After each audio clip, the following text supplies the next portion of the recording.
Baik, Bapak Ibu kita mulai. Bismillahirrahmanirrahim. Assalamualaikum warahmatullahi wabarakatuh. Innal hamdalillah nahmaduhu wa nasta'inuhu wa nastaghfiruh wa na'udzu billahi min shururi anfusina wa min sayyiati a'malina. Man yahdihillahu fala mudilla lahu wa man yudlil fala hadiya lahu. Asyhadu an la ilaha illallah wahdahu la syarika lahu wa asyhadu anna sayyidana wa nabiyyana Muhammadan abduhu wa rasuluh sallallahu alaihi wasallam la nabiyya ba'dah.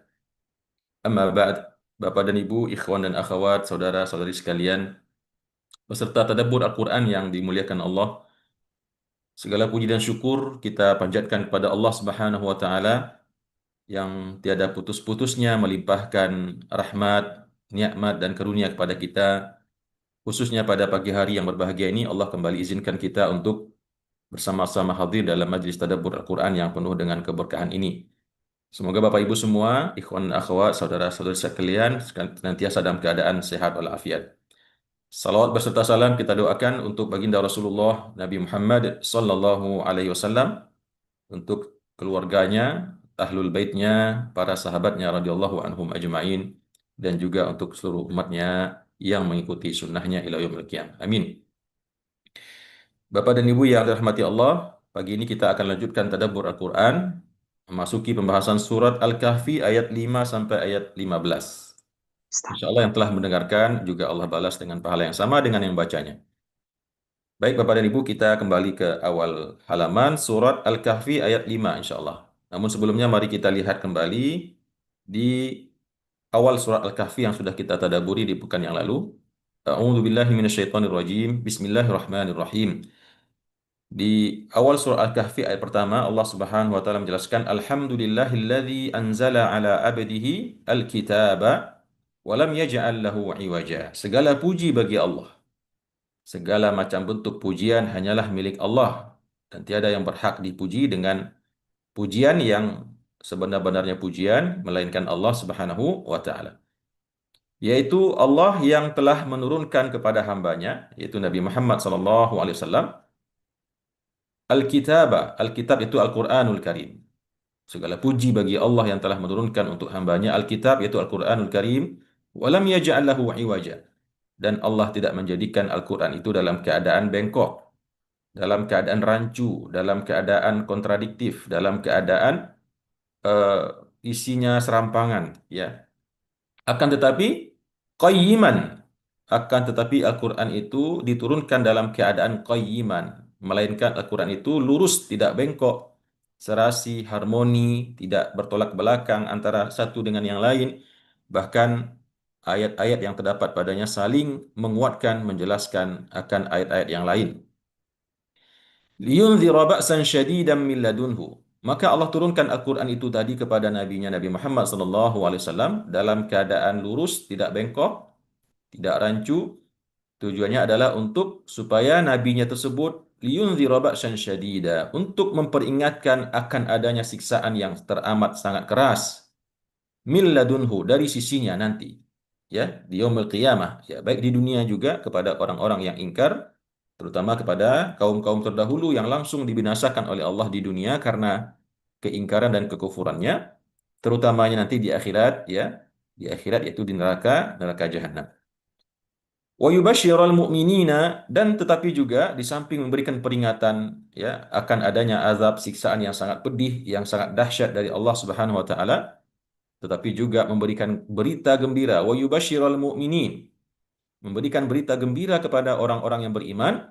Siapakah orang-orang beriman yang dimaksud, yang diberikan kabar gembira? Yaitu alladzina ya'malunas shalihat, orang-orang yang mengamalkan, melakukan amal-amal soleh. Anna lahum ajran hasana, bahwasanya Allah berikan kabar gembira untuk orang-orang beriman yang beramal soleh tersebut. Anna lahum ajran hasana, bahwasanya lahum, bagi mereka, ajran hasana, ada pahala yang sangat baik. Ajran hasana yaitu surga, ya, surga jannatun naim. Makithina fihi abada, ya, mereka tinggal selama-lamanya di dalamnya. Mereka tinggal selama-lamanya di dalamnya secara abadi, khalidan mukhalladan, ya. Kemarin ada yang bertanya, saya lupa bapak yang bertanya, tapi Kemarin beliau membahas, menanyakan dalam surat lain dalam Al-Quran, ada Allah mengatakan, kekal selama-lamanya di sana selama ada langit dan bumi, kecuali ketika Allah berkehendak. Nah, ayat ini mungkin menimbulkan keraguan, ya, atau mungkin ada yang bahkan menganggapnya kerancuan. Ya, kenapa kekal hanya selama ada langit dan bumi, dan ada pengecualian kalau Allah berkehendak, ya. Nah, setelah saya gali dan saya teliti, ternyata ya kita menemukan jawabannya. Yang pertama, bahwasanya Allah menambahkan kata-kata mada matis samawati wal ardi itu hanya menyitir atau mengambil cara orang Arab mengungkapkan sesuatu yang kekal. Ya, orang Arab biasanya ketika mengatakan sesuatu itu selama-lamanya, maka mereka menggunakan mada matis samawati wal ard. Saya akan berada di sini mada matis samawati wal ard. Saya akan pergi ke sana atau saya tidak akan lagi memakan buah ini atau memakan makanan ini mada matis samawati wal ard, ya.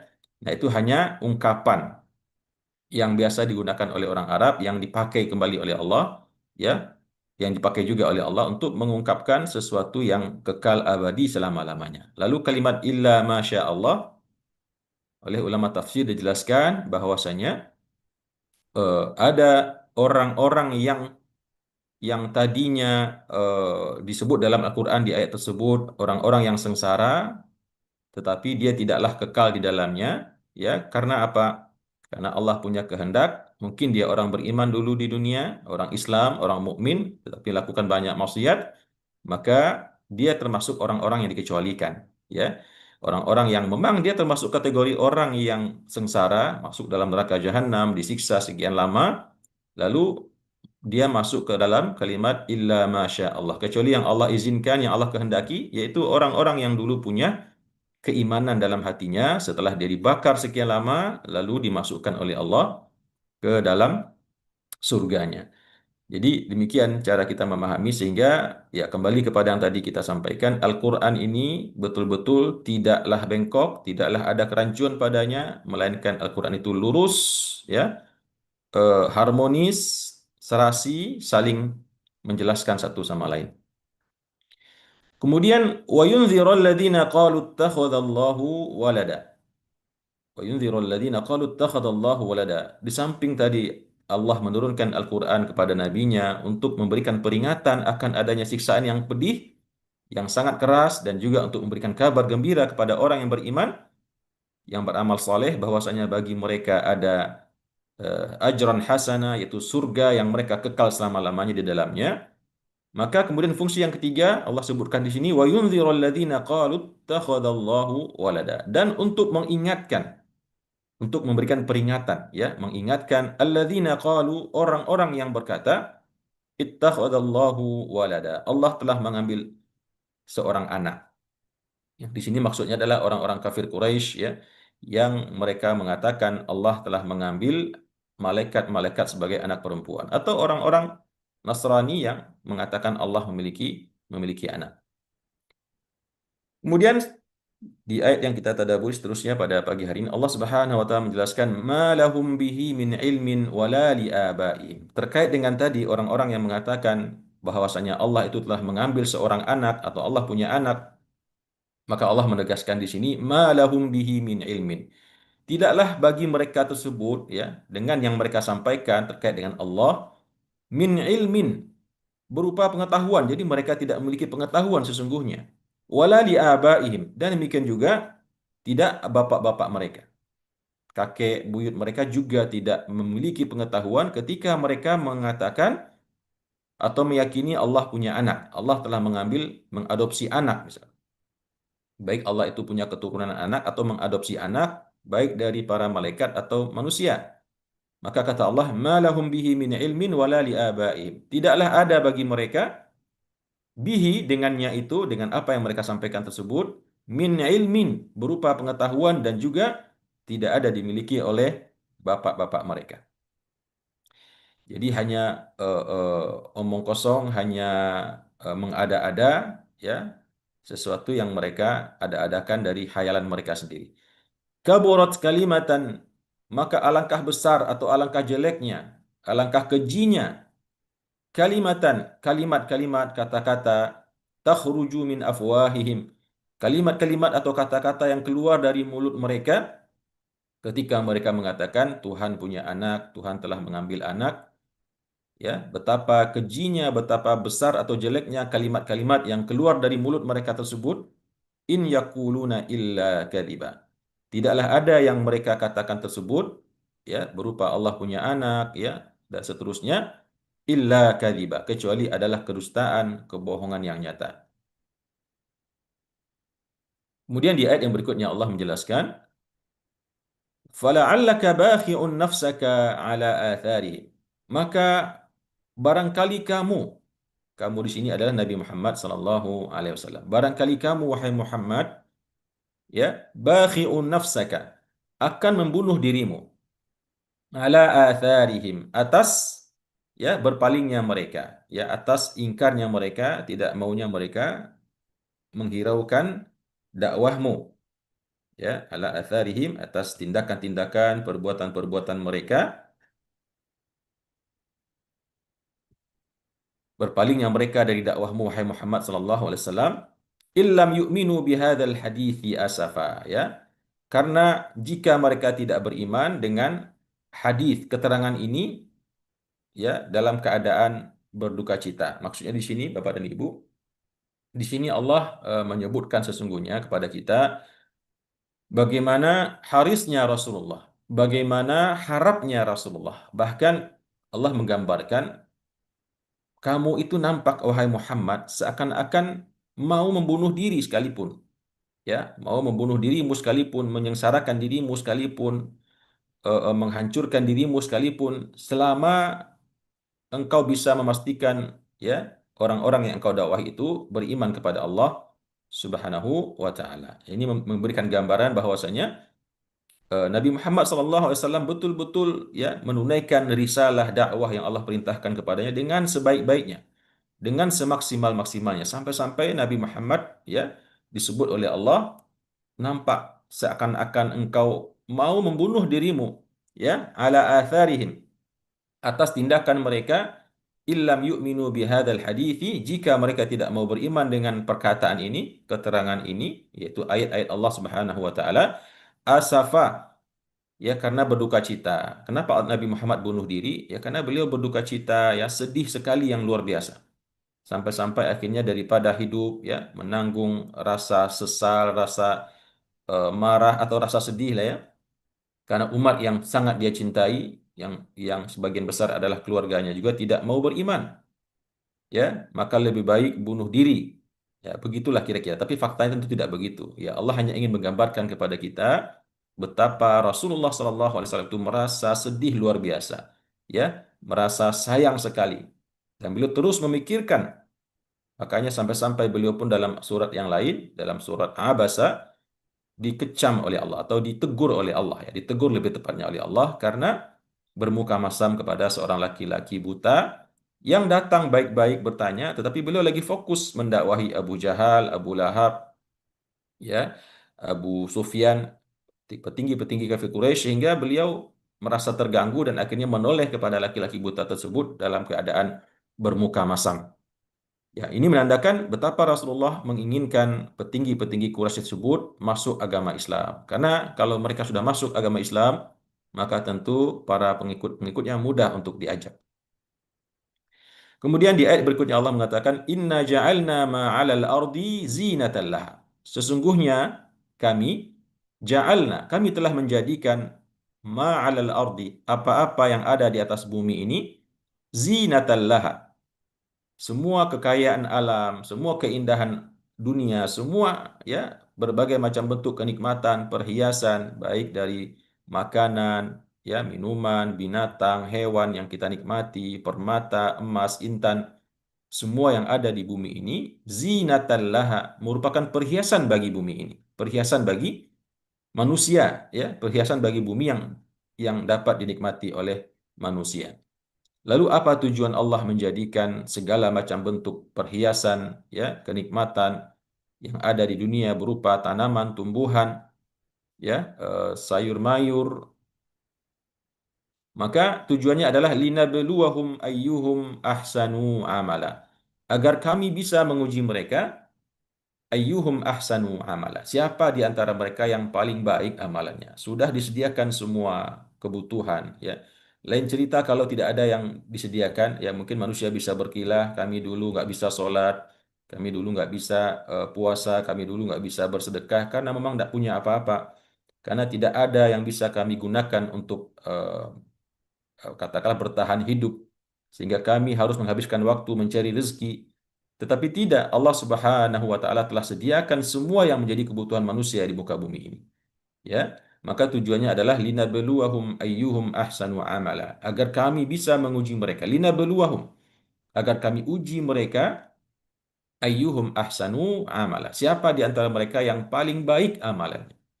Jadi bukan saja yang beramal Bapak dan Ibu, ya, yang diuji itu siapa yang paling baik. Jadi kita diminta oleh Allah untuk melakukan amalan yang paling baik, bukan hanya sekedar bekerja. Kalau bekerja semua orang bekerja, tetapi yang Allah lihat, ya, yang Allah cari adalah siapa yang paling baik dalam bekerja, dalam beramal maksudnya, dalam beramal soleh, berkarya di atas dunia ini. Dan termasuk juga dalam hal meninggalkan larangan-larangannya. Jadi bukan hanya beribadah saja, tetapi yang dilihat, yang diuji oleh Allah, tujuannya dunia ini diciptakan dengan segala perhiasannya, agar Allah melihat siapa di antara manusia yang paling menjauhi maksiat, yang paling menjauhi kemungkaran, yang paling menjauhi kedurhakaan kepada Allah Subhanahu wa taala. Seimbang, ya, dua-duanya antara giat, bersemangat mengerjakan amal-amal terbaik, dan juga sekuat tenaga menjauhi apa-apa yang dilarang oleh Allah Subhanahu wa taala. Wa inna laja'iluna ma 'alaiha sa'idan juruza. Dan kalau tadi Allah mengatakan, ya, Allah menjadikan di atas dunia ini perhiasan-perhiasan untuk bumi berupa segenap ciptaannya, alam yang terkembang. Namun sebaliknya, wa inna laja'iluna ma 'alaiha sa'idan juruza. Dan sesungguhnya kami benar-benar akan menjadikan juga ma 'alaiha, apa-apa yang ada di atasnya itu, sa'idan juruza, tanah yang tandus, ya. Allah punya kehendak untuk menyuburkan suatu negeri. Allah berikan segala macam kenikmatan, baldatun thayyibatun rabbun ghafur, tetapi Allah juga punya kehendak, Allah punya kekuasaan untuk menjadikan suatu negeri yang tadi penuh dengan perhiasan menjadi tandus, menjadi kering kerontang dan tandus. Dan itu banyak terjadi Bapak dan Ibu, ya. Semua terjadi dengan kehendak Allah Subhanahu wa taala. Kemudian Bapak dan Ibu rahimakumullah, di ayat yang berikutnya kita masuk kepada cerita tentang Ashabul Kahfi, ya. Ashabul Kahfi yaitu sekelompok pemuda yang pada zaman dahulu melarikan diri, meninggalkan istana, meninggalkan kerajaan karena mempertahankan agama mereka, dan kemudian bersembunyi di sebuah goa. Am hasibta anna ashabal kahfi, ya, apakah apakah engkau mengira wahai Muhammad, ya, anna ashabal kahfi, bahwasannya ashabal kahfi, ya, cerita tentang ashabul kahfi, warraqimi, dan raqim, nanti kita jelaskan, kanu min ayatina ajaba, adalah mereka itu di antara ayat-ayat kami yang mengherankan. Nah, ini perlu dijelaskan Bapak dan Ibu, ya, karena kalau dibaca terjemahnya mungkin kita tidak mendapatkan maknanya atau tidak paham poinnya, ya. Mungkin Bapak Ibu masih ingat ketika kita menjelaskan profil surat Al-Kahfi, bahwasanya surat ini di antara asbabun nuzulnya adalah ketika orang-orang kafir Quraisy mengirim dua orang utusan mereka ketika Nabi masih di Mekah, ya, di awal-awal dakwah Rasulullah. Mereka sudah mulai pusing, ya, kewalahan melihat sepak terjang Nabi Muhammad SAW yang semakin meluas pengikutnya, namun mereka tidak bisa berbuat apa-apa. Mereka juga tidak bisa menangkap, menyiksa, apalagi mengusir waktu itu. Lalu mereka punya ide, punya pikiran untuk mencari kelemahan Nabi Muhammad, untuk membuktikan Nabi Muhammad ini bukanlah Nabi, tetapi hanya seorang pendongeng, tukang karang-karang cerita, dan eh, apalagi tukang sihir, ya. Lalu mereka kirim ke Madinah dua orang utusan menjumpai para rahib-rahib Yahudi, para tokoh-tokoh agama Yahudi, karena mereka sadar tahu orang-orang Yahudi itu banyak punya kitab-kitab, buku-buku yang termaktub di dalam buku tersebut cerita-cerita tentang eh, zaman-zaman kenabian di zaman dulu. Cerita tentang kenabian, kerasulan, orang-orang soleh. dan segala macam kejadian dahsyat yang terjadi pada zaman sebelum mereka. Sedangkan mereka orang Quraisy ya, karena memang ya begitulah ya, mereka tidak suka menuntut ilmu, suka bersenang-senang ya. Jadi mereka tidak terlalu berwawasan. Maka mereka kirim ke Madinah dua orang untuk belajar atau bertanya kepada orang-orang pemuka agama Yahudi. Mereka mengatakan, ya, begitu mereka berjumpa dengan para rahib Yahudi, mereka mengabarkan di Makkah hari ini ada seorang laki-laki namanya Muhammad datang membawa agama baru, mendakwahkan agamanya A, B, C, D, E, F, G, terusnya. Lalu mereka meminta apakah dia itu benar seorang nabi atau hanya seorang yang mengarang-arang cerita saja. Maka apa petunjuk daripada rahib-rahib Yahudi tersebut, Bapak dan Ibu? Mereka mengatakan, tanyakan kepada dia, laki-laki tersebut, yaitu si Muhammad tersebut, alaihi salatu wassalam, tiga pertanyaan. Ya, tiga pertanyaan. Yang pertama, tanyakan kepada dia tentang cerita Ashabul Kahfi. Dia ngerti nggak? Dia faham nggak? Yang kedua, cerita tentang seorang laki-laki yang sangat kuat bernama Zulkarnain. Ya. Dan kemudian yang ketiga, tanyakan kepadanya tentang ruh. Kalau dia bisa menjawab, maka berarti dia seorang nabi. Tapi kalau dia tidak bisa memberikan jawaban yang memuaskan kalian, maka berarti dia hanya tukang dongeng, pengarang cerita, dan seterusnya. Maka kemudian utusan tersebut kembali ke Mekah, dan kemudian dalam suatu forum mereka menanyakan tiga pertanyaan tersebut kepada Nabi Muhammad. Nabi Muhammad dengan optimis karena memang beliau terbiasa dibimbing oleh wahyu Allah, ya, tidak pernah terlambat. Apapun yang beliau eh, lalui, situasi yang beliau lalui, langsung datang wahyu Allah menuntun beliau untuk menyampaikan jawaban-jawaban, ya, logika-logika dan seterusnya kepada kaumnya. Nah, waktu itu Rasulullah SAW langsung menjawab, besok saya akan berikan kepada kalian eh, ceritanya, tiga pertanyaan tersebut. Nah, di situ juga nanti kita temukan dalam surah Al-Kahfi ini, bagaimana Allah mengingatkan nabinya untuk tidak pernah mengucapkan sesuatu yang akan dikerjakan besok kecuali dengan menyebut kalimat insya Allah. Kenapa? Ternyata eh, yang tadinya Rasulullah SAW mengira besok akan langsung datang wahyu dari Allah memberikan petunjuk jawaban akan tiga pertanyaan tersebut, ternyata tidak. Berlalu hampir 15 hari lamanya, barulah kemudian eh, surat Al-Kahfi ini diturunkan oleh Allah. Ya, maka dalam 15 hari tersebut, ya, banyaklah pergunjingan, banyaklah omongan, dan orang-orang mulai, bahkan ada yang mungkin sudah beriman dengan Rasulullah kemudian murtad karena mereka menganggap, nah, ini tanda-tanda sudah nampak Muhammad ini hanya seorang pendongeng, tukang cerita, ya, bukanlah seorang nabi karena dia tidak sanggup menjawab tiga pertanyaan tersebut. Maka Rasulullah sempat merasa gusar, khawatir luar biasa, sampai akhirnya baru di hari yang ke-15 seperti disebutkan dalam riwayat-riwayat tafsir, Allah Subhanahu wa taala menurunkan surah Al-Kahfi, Bapak dan Ibu, ya, yang padanya lengkap diberikan jawaban atas tiga pertanyaan tersebut. Di surah Al-Kahfi ini kita akan mendapatkan cerita tentang Ashabul Kahfi, tentang Zulkarnain, dan juga tentang eh, pertanyaan tentang ruh tersebut, ya. Maka di ayat ini Allah mengatakan, Am hasibta anna ashabal kahfi warraqimi kanu min ayatina ajaba. Apakah engkau mengira, wahai Muhammad, engkau di sini bisa kepada Muhammad atau kepada kita, ya, bahwasanya cerita tentang kejadian ashabul kahfi yang disebutkan secara eh, turun temurun, cerita dari telinga ke telinga, dari mulut ke mulut, ya, bahwasanya Ashabul Kahfi itu adalah kisah sekelompok pemuda yang terkurung dan yang tidur di dalam gua sekian ratus tahun, dan juga Ar-Raqim. Ar-Raqim di sini Bapak dan Ibu, kalau kita lihat dalam buku tafsir, tafsir At-Tabari, tafsir Al-Qurtubi dan lain-lain, ada berbagai macam keterangan. Ada yang mengatakan Ar-Raqim di sini adalah sama dengan Ashabul Kahfi tapi beda tempat, beda orang, beda tempat. Tapi ceritanya mirip, ya, yaitu orang-orang yang tertidur dalam gua karena mereka melarikan diri dari kejaran tentara-tentara raja yang waktu itu memerintah negeri mereka yang mempersekutukan Allah Subhanahu wa taala. Namun kalau kita lihat dalam tafsir At-Tabari, beliau mentarjih Ar-Raqim di sini adalah batu, ya, batu prasasti. Karena memang dalam riwayat disebutkan orang-orang kemudian setelah berjumpa dengan Ashabul Kahfi tersebut, dan kemudian akhirnya mereka semua meninggal sebelum sempat turun ke masyarakat atau turun ke kota, ya, kemudian mereka meninggal semuanya di dalamnya tidak lama setelah mereka diketahui, maka akhirnya kerajaan yang waktu itu sudah beriman kepada Allah mendirikan prasasti, ya, yang di situ dinukil atau dituliskan cerita lengkap tentang kejadian yang mereka alami dan nama-nama mereka.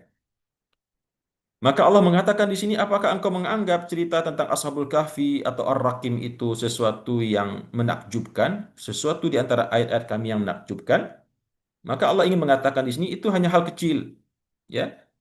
Bagi Allah itu hanya hal kecil, dan bagi Allah sangat mudah menceritakannya kepada engkau wahai Muhammad. Jadi engkau tidak perlu sedih, engkau tidak perlu gusar, engkau tidak perlu merasa takut, khawatir kalau engkau tidak bisa menjawab pertanyaan orang-orang kafir tersebut. Karena sesungguhnya bagi Allah, ya, perkara yang terjadi soal Ashabul Kahfi dan Ar-Rakim ini, ya, tidak termasuk ayat yang terlalu menakjubkan. Itu hal yang bagi kekuasaan Allah biasa saja. Allah punya kekuasaan yang lain yang jauh ratusan ribuan kali lipat lebih ajib, lebih dahsyat kejadian Ashabul Kahfi ini. Jadi, ya, ini juga memberikan sinyal kepada kita, kejadian Ashabul Kahfi ini bukan sesuatu yang terlalu ajib bagi Allah tentunya, tetapi bagi kita sebagai hamba yang lemah, maka yang dialami Ashabul Kahfi ini tentu sesuatu yang luar biasa, yang ajib sekali, ya. Maka ini cara Allah, redaksi Allah untuk menghibur nabinya yang tadinya sudah ketakutan, merasa khawatir, tidak bisa menjawab pertanyaan yang begitu berat karena memang beliau seorang yang ummi, tidak pandai membaca, tidak pula berguru kepada siapa. Dari mana beliau akan bisa menjawabnya? Maka surah Al-Kahfi ini Bapak dan Ibu juga menjadi bukti kenabian Rasulullah Sallallahu Alaihi Wasallam. Beliau seorang ummi, tidak pernah masuk pesantren, ya, tidak pernah berguru kepada siapapun, tidak pernah belajar apalagi, wong nggak bisa membaca, ya. Tetapi bagaimana mungkin seorang ummi, seorang yang buta huruf, tidak pernah belajar, tetapi bisa memberikan cerita yang sangat lengkap kepada orang-orang kafir Quraisy, ya, tentang detil kisahnya Ashabul Kahfi tersebut. Maka di sini kita bisa lihat Bapak dan Ibu bagaimana cara Allah memberitakan kepada nabinya tentang cerita Ashabul Kahfi ini. Allah mengatakan, tatkala, ya, id awal fityatu ilal kahfi, ingatlah, ketahuilah, tatkala awal fityatu, berlindung sekelompok pemuda.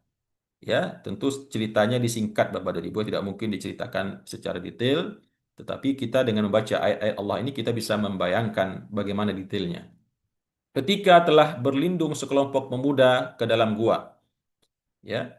Nah, al-fityah di sini Bapak dan Ibu adalah sekelompok, jumlahnya nanti kita akan ketemu ayat-ayatnya. Ada yang mengatakan 6, ya, yang ketujuh adalah anjingnya, ada yang mengatakan 7, yang kedelapan adalah anjingnya, ada yang mengatakan 5, yang keenam adalah anjingnya. Ada perbedaan pendapat di situ, ya, dan nanti kita akan ketemu dengan ayat-ayatnya, kita akan coba lihat yang benarnya 5, 6 atau 7 Ashabul Kahfi. Yang masyhur tentu yang kita dengar ada 7, ya.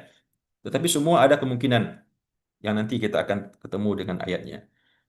Maka Ashabul Kahfi ini Bapak dan Ibu, sekelompok pemuda ini, ya, kalau kita lihat dalam riwayat-riwayat takwil dari para sahabat yang sebagian besar dinukil daripada kitab-kitab Israiliyat. Karena memang yang paling banyak menulis mengabadikan cerita-cerita ini, terlepas keabsahannya 100% benar atau tidak, itu orang-orang Israiliyat, orang-orang Israel, Mas, Ahlul Kitab, orang-orang Yahudi, ya. Maka diceritakan bahwasanya ada yang mengatakan Al-Fityah di sini adalah orang-orang yang hidup setelah Nabi Isa alaihissalam. Ketika Nabi Isa alaihissalam menjadi nabi, ya, tentunya waktu itu orang-orang beriman kepadanya. Tapi setelah beliau diangkat ke langit, maka kemudian orang-orang yang mengikutnya kemudian katakanlah murtad, ya, berpaling daripada ajarannya dan kemudian kembali menjadi penyembah-penyembah berhala. Maka sekelompok pemuda ini adalah orang-orang keluarga besar kerajaan, para bangsawan, ada yang posisinya menteri, ada yang posisinya panglima perang, ada yang posisinya penasehat, dan seterusnya. Intinya ada kelompok pemuda, dan kalimat al-fityah di sini Bapak dan Ibu bisa menggambarkan kepada kita, mereka ini adalah orang-orang yang sangat muda sekali. Remaja, umur antara usia puber, usia balik 14 tahun sampai kira-kira 25 tahun. Ya. Nah, itu adalah al-fityah. Jadi setelah usia puber mungkin selesainya 17 tahun ya, 17 tahun, 18 tahun. Nah, berarti antara 18 tahun sampai 25 tahun. Tetapi belum sampai ke level dewasa. Dewasa dalam artian ya yang sudah berumur di atas 30 tahun atau telah menikah begitu. Maka mereka adalah anak-anak muda yang Masya Allah ya, di sini kita bisa mengambil hikmah.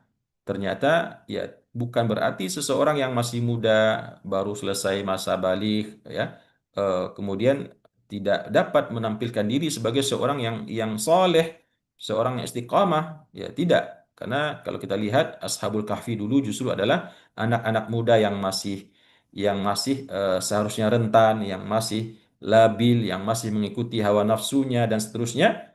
Tetapi Ashabul Kahfi tidak.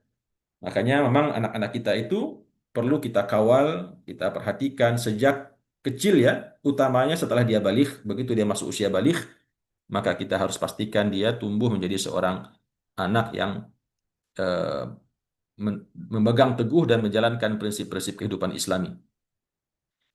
Maka ada yang mengatakan para pemuda tersebut adalah orang-orang yang hidup setelah kenabian Nabi Isa alaihissalam. Ya, akan tetapi ada yang bantah dan pendapat ini saya pikir lebih kuat ya, bahwasanya orang-orang Ashabul Kahfi ini bukanlah orang-orang yang hidup setelah kenabian Nabi Musa, melainkan orang-orang yang hidup sebelum kenabian Nabi Musa.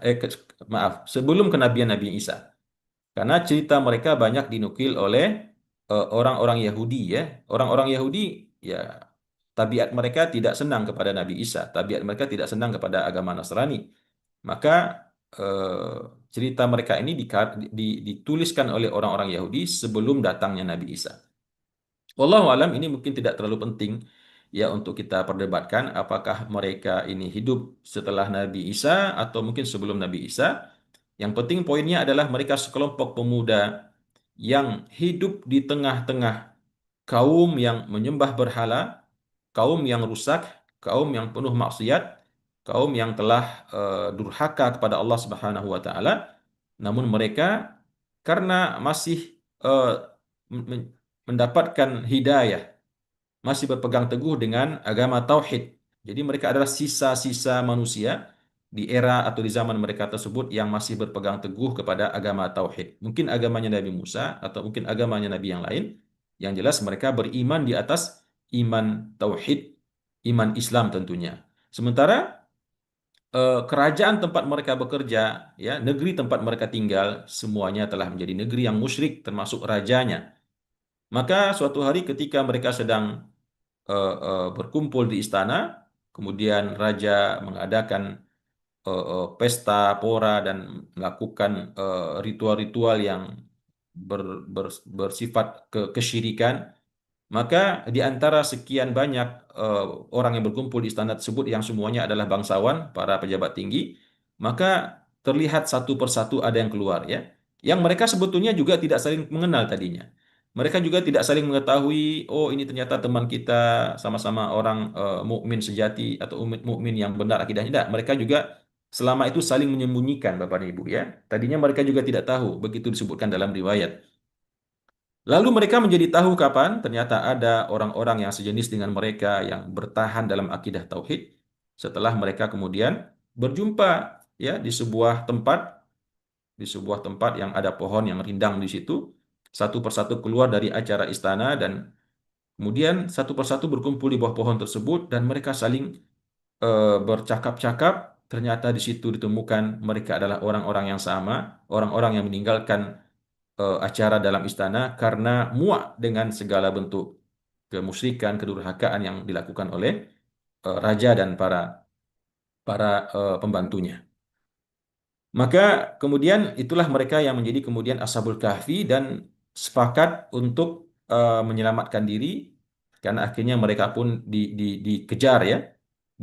Tadinya kalau kita melihat mungkin Bapak Ibu pernah menyaksikan film Ashabul Kahfi ya.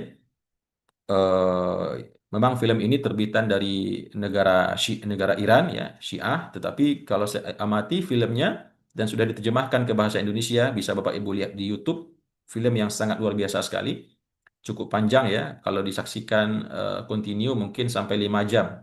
Karena dia aslinya adalah sinetron ya, bukan sinetron, drama, drama berseri ya, drama berseri. Tapi kalau Bapak Ibu ingin menambahkan keimanan, saya pikir sangat baik kalau bisa menonton video tersebut dan sudah ada subtitle Indonesianya ya. Jadi saya pernah melihat atau menonton video tersebut dari awal sampai akhir ya, sampai waktu itu saya eh, meneteskan air mata ya.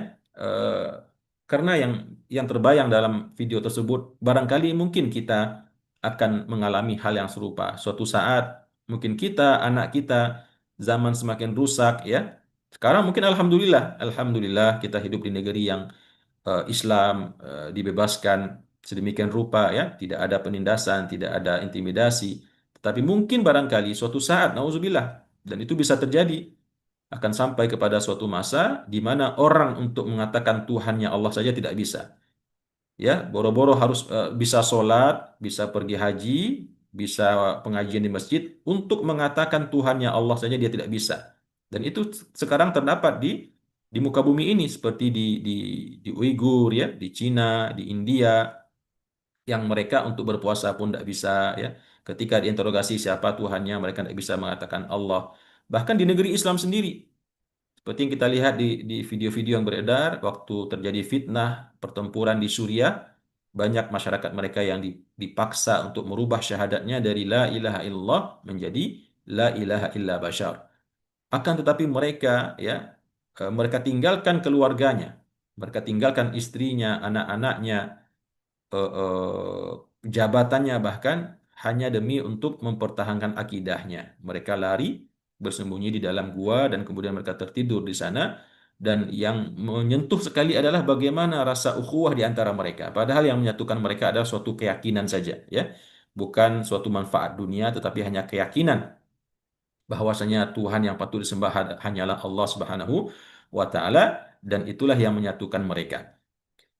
Maka ingatlah ketika sekelompok pemuda atau remaja masuk ke dalam gua ya, berlindung ke dalam sebuah gua.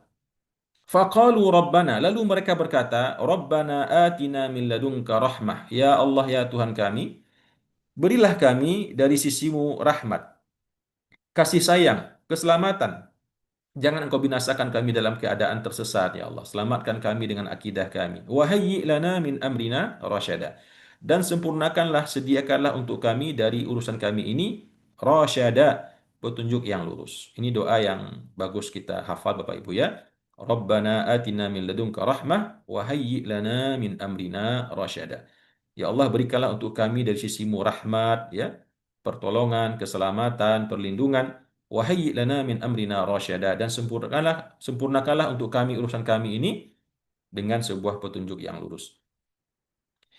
Nah, Bapak dan Ibu, ya kalau eh, Bapak Ibu ingin tahu di mana sesungguhnya kejadian Ashabul Kahfi ini, memang terjadi perbedaan pendapat yang hampir tidak bisa satu pun memastikan di mana ya. Tetapi kalau kita lihat eh, fakta-fakta hari ini, ya ada yang mengatakan eh, Ashabul Kahfi ini guanya itu berada di Yordania ya, yaitu di Amman Yordania. Saya sudah pernah berkunjung ke sana di gua yang terdapat di Yordania, dan wallahu alam itu kan dakwaan mereka. Tidak ada bukti otentik yang mengatakan itulah guanya Ashabul Kahfi. Tapi kalau melihat bentuknya ya mungkin kita bisa yakin ya, karena memang sudah dibentuk sedemikian rupa, dan itulah yang dikatakan dengan gua Ashabul Kahfi, yaitu di Yordania.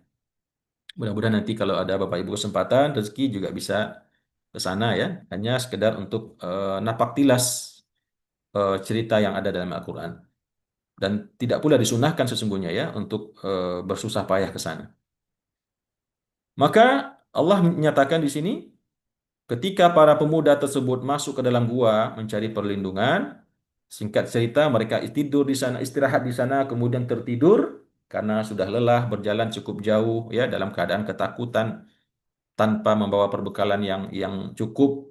Akhirnya mereka berjumpa dengan sebuah gua yang memang ditunjuki oleh seorang penduduk desa yang mereka temui, bahwasanya ada tempat persembunyian yang aman, yaitu di atas sebuah bukit. Di situ ada sebuah gua. Maka penduduk desa tersebut sambil membawa anjingnya, anjing peliharaannya, menuntun Ashabul Kahfi untuk naik ke bukit atau ke gunung tersebut yang di situ ada gua. Nah, itu bisa Bapak Ibu lihat nanti di filmnya ya, atau di di drama yang ada di YouTube tersebut. Maka singkat cerita setelah mereka sampai dalam gua lalu mereka tertidur, maka kata Allah, "Fadarabna ala adhanihim fil kahfi sinina adada." Maka kami tutup di atas mereka, di atas telinga mereka tersebut, fadarabna ala adhanihim fil kahfi, di dalam gua tersebut. Sebentar Bapak Ibu.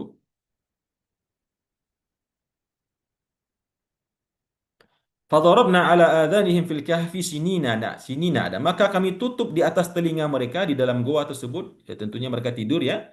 Sinina adada, bertahun-tahun lamanya, beberapa tahun, ratusan tahun ya. Lebih kurang sekitar 309 tahun mereka tertidur. Nah, di sini bisa kita lihat Bapak dan Ibu, Allah menggunakan kata-kata fadarabna ala adhanihim. Di sini terdapat mukjizat ya, pemilihan kata dalam Al-Qur'an yang juga ya menunjukkan betapa ayat-ayat Allah ini betul-betul qayyiman tadi. Betul-betul lurus apa? Betul-betul tidak bengkok ya, lurus, harmoni, tepat, rinci dan seterusnya. Allah mengatakan fadarabna ala adhanihim. Allah kami tutup telinga mereka. Kenapa di sini dikatakan tutup telinga bukan mata? Kenapa Allah tidak mengatakan dan kami tutup mata mereka? Kan mata itu biasanya yang tidur di mata Bapak Ibu ya. Orang kalau tidur kan matanya yang kepejam. Ya, karena memang seperti yang kita ketahui, orang akan bisa nyenyak tidur itu kalau lingkungan sekitarnya sudah tenang. Tidak ada lagi terdengar suara-suara yang mengganggu. Ya, dan orang biasanya akan terbangun biasanya karena suara. Betul tidak Bapak dan Ibu? Kita terbangun tuh karena suara, mungkin tiba-tiba terdengar suara kencang, pintu kebanting, suara musik, anak-anak menangis. Maka telinga inilah yang menjadi pintu utama seseorang terbangun dari tidurnya. Maka Allah ya sebagai ya Tuhan yang Maha Tahu yang menciptakan hambanya itu, ya Allah tahu bagaimana cara membuat hamba-hambanya ini bisa tertidur dengan pulas dan nyenyak. Maka Allah tutup telinga-telinga mereka, ya. Allah jadikan telinga mereka tidak masuk suara sedikit pun, sehingga mereka tidak merasakan apapun dan mereka bisa tidur pulas 309 tahun lamanya, ya. Tsumma ba'atsnahum. Kemudian singkat cerita setelah mereka tertidur selama 309 tahun, ya, nanti kita akan temukan juga ayat-ayat yang menyebutkan bagaimana fenomena mereka ketika mereka tertidur tersebut, ya. Namanya orang tidur sekian lama Bapak dan Ibu, kita mungkin berpikir bagaimana dengan kukunya? Apakah kukunya tidak bertambah panjang? Bapak dan Ibu kalau nggak potong kuku selama 1 bulan, bisa dibayangkan atau 2 bulan atau setahun lah. Saya pernah melihat di YouTube orang yang nggak pernah potong kuku seumur hidupnya, kukunya sudah melengkung. Nah, ini 309 tahun.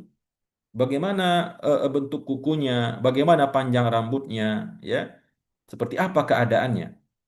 Ya, sedangkan manusia hidup 100 tahun saja sudah bentuknya sudah menakutkan. Ini 309 tahun.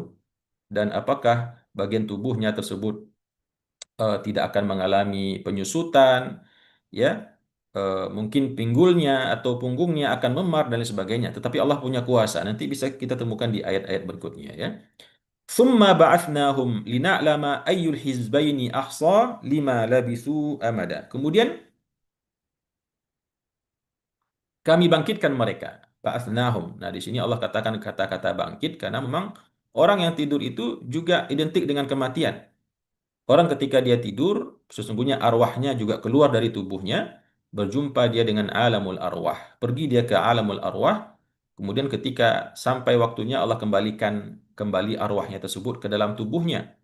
Ya, summa ba'athnahum, kemudian kami bangunkan mereka, kami bangkitkan mereka kembali, lina'lama, agar kami mengetahui atau agar kami bisa memberikan tahu.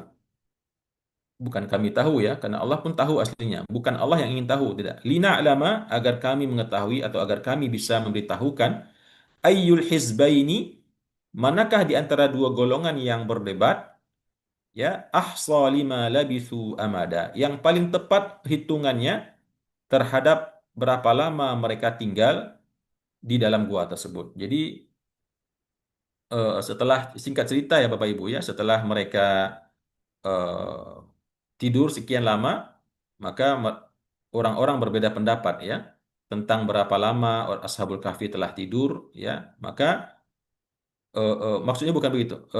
Ada orang yang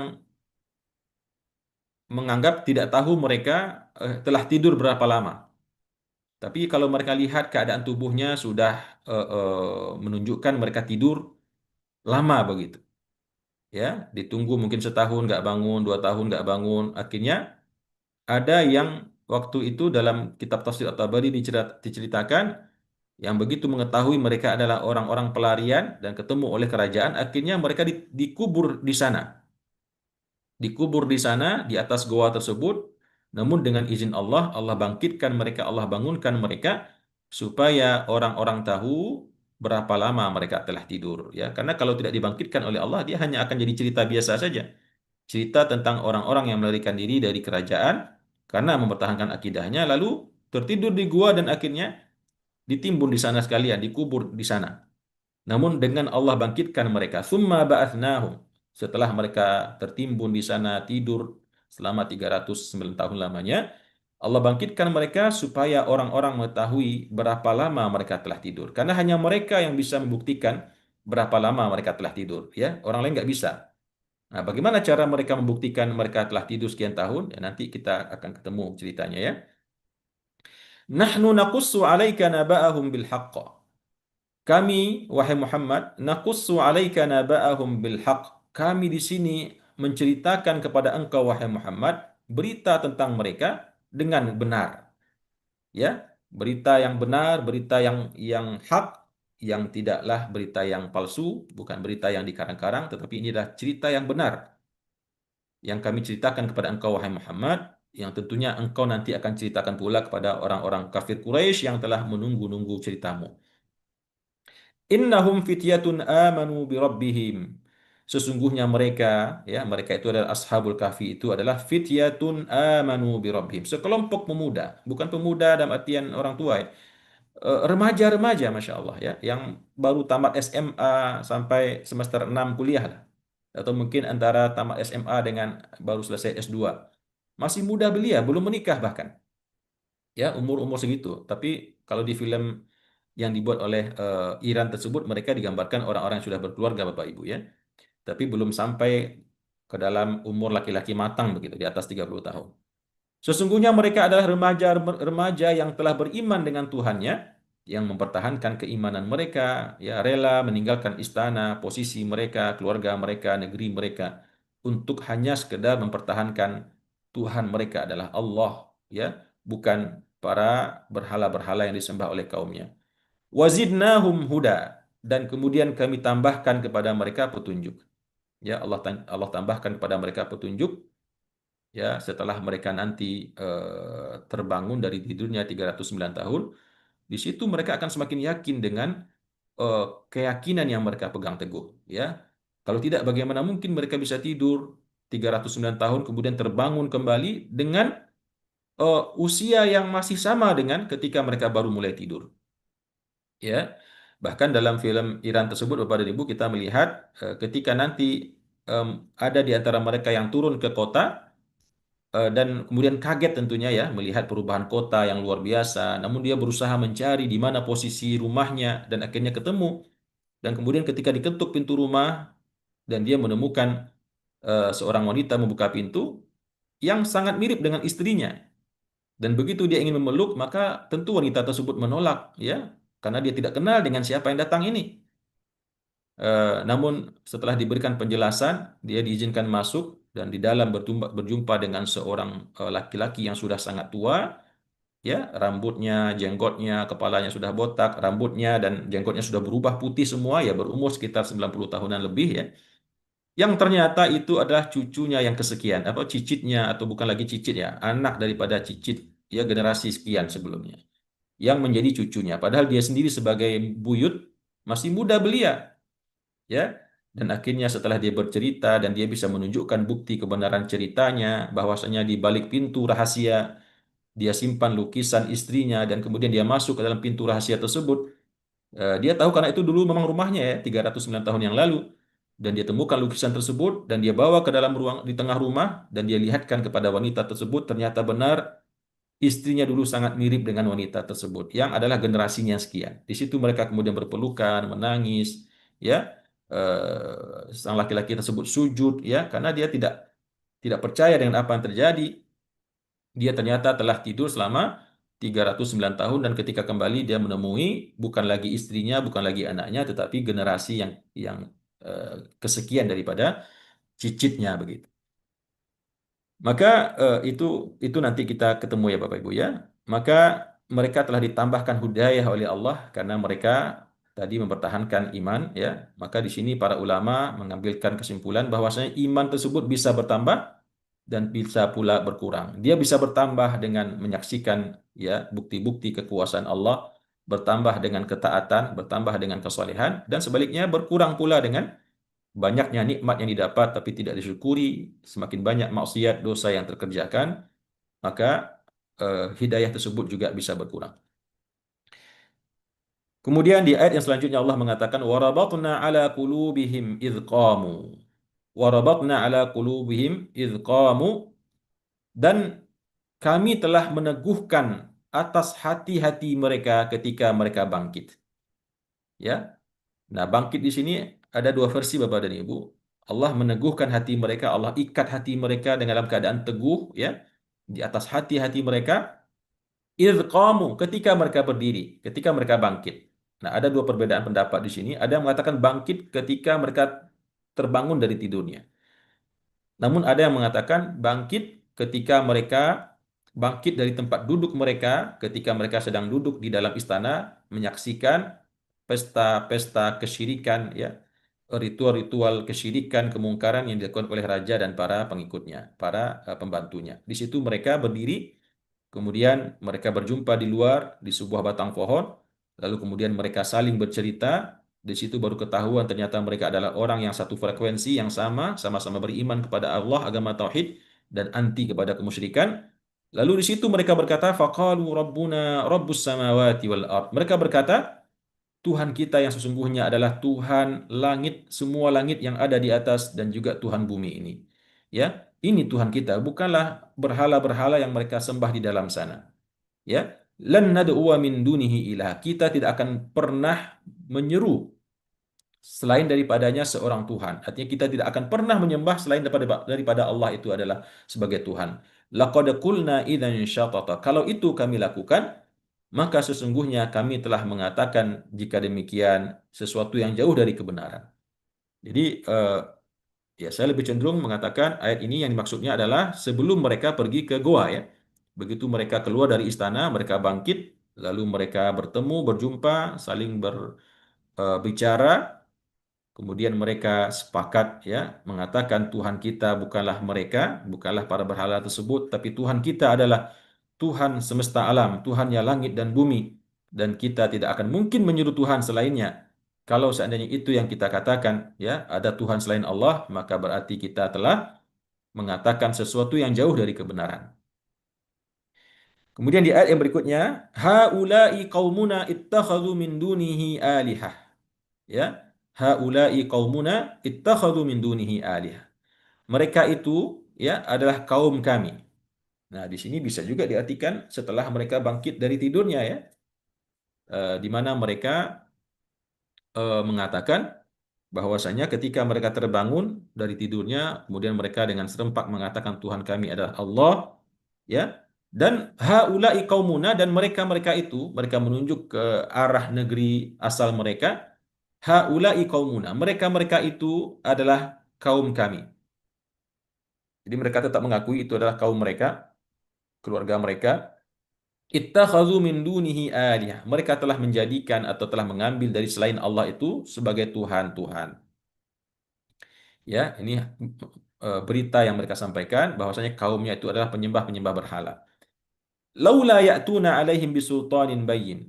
Ya, mengapa tidak mereka datangkan ya kepada diri mereka sendiri dengan sesuatu alasan yang terang benderang, ya.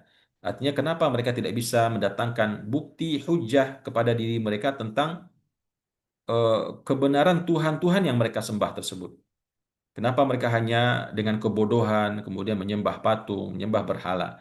Kenapa tidak ada bukti yang menunjukkan bahwasanya berhala-berhala yang mereka sembah tersebut adalah menjadi Tuhan? Maka kata mereka, "Faman azlamu mimman iftara 'ala Allahi kadhiba." Maka siapa yang lebih zalim? Siapa lagi yang lebih zalim mimman iftara 'ala Allahi kadhiba? Dari orang-orang yang mengada-adakan di atas Allah kedustaan, kebohongan. Mereka lah orang yang paling zalim, orang-orang yang mengambil sekutu-sekutu untuk Allah atas dasar kebohongan, tidak ada ilmu atau bukti atau alasan yang kuat sama sekali. Bapak dan Ibu yang dirahmati Allah, ini mungkin akhir tadabbur kita pada pagi hari ini, karena masih berlanjut nanti ya, eh, cerita Ashabul Kahfi ini masih panjang Bapak Ibu ya, jadi biarlah nanti kita ketemu dengan ayat-ayatnya lalu kita ceritakan lebih lengkap lagi. Bapak dan Ibu yang dirahmati Allah Subhanahu wa taala, inilah tadabbur kita pada pagi hari ini surat Al-Kahfi ayat 5 sampai ayat 15 yang mudah-mudahan ya menambah keimanan kita kepada Allah Subhanahu wa taala. Yang pertama tentunya membuat kita bersyukur kepada Allah akan nikmat iman yang Allah berikan pada kita, nikmat aman ya. Nikmat iman dalam keadaan aman ya. Kita bisa beriman kepada Allah dalam keadaan aman, bisa sholat berjamaah, bisa apapun yang ingin kita lakukan yang berhubungan dengan ketaatan dalam agama kita ini, alhamdulillah. Saya pikir tidak ada negeri di dunia hari ini yang betul-betul nyaman bagi seseorang untuk menjalankan Islam secara kafah, ya. Ya kecuali mungkin ada hukum-hukum Islam yang belum diterapkan, itu cerita lain ya. Itu butuh proses. Tetapi dalam artian kita ingin sholat, kita berlama-lama di masjid, aman sekali. Kalau di Timur Tengah, Bapak dan Ibu, bahkan di Arab Saudi, nggak bakalan kita bisa menemukan tempat kita bisa duduk lama-lama di masjid. Paling setengah jam setelah selesai sholat berjamaah, maka kita akan diusir keluar, masjid akan dikunci. Tapi kalau di Indonesia, Masya Allah ya, bisa ya tikaf dari waktu ke waktu, bisa tidur, bisa taklim, bisa wirid, bahkan ibu-ibu bisa wiridan sambil pakai mikrofon. Masya Allah ya, ini harus kita syukuri. Dan kalau kita bayangkan apa yang terjadi pada Ashabul Kahfi, maka kita betul-betul harus memegang teguh agama tauhid atau tauhid yang saat ini kita miliki. Wallahu alam, terima kasih atas perhatian Bapak dan Ibu dan mohon maaf atas kekurangan penyampaian saya dan salah khilaf ucapan dan perkataan. Aku qauli hadza wa astaghfirullah li wa lakum. Wassalamualaikum warahmatullahi wabarakatuh. Kita tutup dengan doa kafaratul majlis. Subhanakallahumma wa bihamdika asyhadu an la ilaha illa anta astaghfiruka wa atubu ilaik. Wassalamualaikum warahmatullahi wabarakatuh.